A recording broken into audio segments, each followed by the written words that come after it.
Paul close ചെയ്യുന്ന സമയത്ത് presiding officer ശ്രദ്ധിക്കേണ്ട കാര്യങ്ങൾ എന്താണെന്ന് നോക്കാം. നിർദ്ദേശിച്ചിട്ടുള്ള സമയത്ത് തന്നെ പോളിംഗ് അവസാനിപ്പിക്കേണ്ടതാണ്.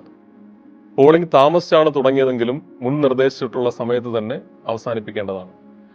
പോളിംഗ് അവസാനിക്കുന്ന സമയത്ത് വരിയിൽ നിൽക്കുന്ന വോട്ടർമാർക്ക് പ്രിസൈഡിംഗ് ഓഫീസർ ഒപ്പോടുകൂടിയ ടോക്കൺ വരിയുടെ അവസാനം മുതൽ മുന്നിലേക്ക് നൽകേണ്ടതാണ്. അവസാന വോട്ടർ വോട്ട് ചെയ്ത് കഴിഞ്ഞാൽ കൺട്രോൾ യൂണിറ്റിൽ close button അമർത്തേണ്ടതാണ്.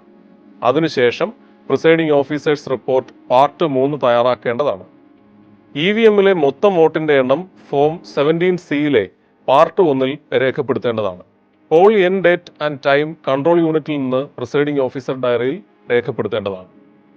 Control unit switch off ചെയ്തതിനു ശേഷം ബാലറ്റ് യൂണിറ്റ് VVPATൽ നിന്നും VVPAT കൺട്രോൾ യൂണിറ്റിൽ നിന്നും വേർപെടുത്തേണ്ടതും അതിനുശേഷം VVPATലെ പവർ പാക്ക് വേർപെടുത്തേണ്ടതുമാണ്. തുടർന്ന് സീൽ ചെയ്യുന്നതിന് പ്രിസൈഡിംഗ് ഓഫീസർ ശ്രദ്ധിക്കണം. Form 17C part 1 accounts of votes recorded തയ്യാറാക്കേണ്ടതാണ്.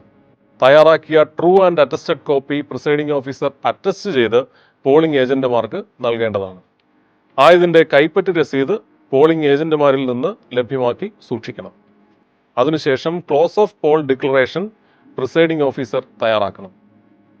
Closing of പോളിന് ശേഷം പ്രിസൈഡിംഗ് ഓഫീസർ EVM, VVPAT എന്നിവ ക്യാരിയിങ് കേസിൽ സീൽ ചെയ്യേണ്ടതും സീൽ ചെയ്ത അഡ്രസ് ടാഗിൽ പ്രിസൈഡിംഗ് ഓഫീസർ തീയതിയും ഒപ്പം സീലും വയ്ക്കേണ്ടതാണ്. അതോടൊപ്പം അവിടെയുള്ള സ്ഥാനാർത്ഥികളോ ഏജന്റുമാരോ അഡ്രസ് ടാഗിൽ ഒപ്പുപതിപ്പിക്കാൻ ആഗ്രഹം പ്രകടിപ്പിച്ചാൽ അത് അനുവദിക്കാവുന്നതാണ്. സീലിംഗ് സമയത്ത് സ്ഥാനാർത്ഥിയുടെയോ പോളിംഗ് ഏജന്റിന്റെയോ സാന്നിധ്യം ഉറപ്പുവരുത്തേണ്ടതാണ്. എല്ലാ ഇലക്ഷൻ സംബന്ധിച്ച രേഖകളും പൂരിപ്പിച്ച് സീൽ ചെയ്യുകയും അതോടനുബന്ധിച്ചുള്ള കവറിൽ തന്നെ സൂക്ഷിക്കുകയും സീൽ ചെയ്തെന്ന് പ്രിസൈഡിംഗ് ഓഫീസർ ഉറപ്പുവരുത്തേണ്ടതുമാണ്.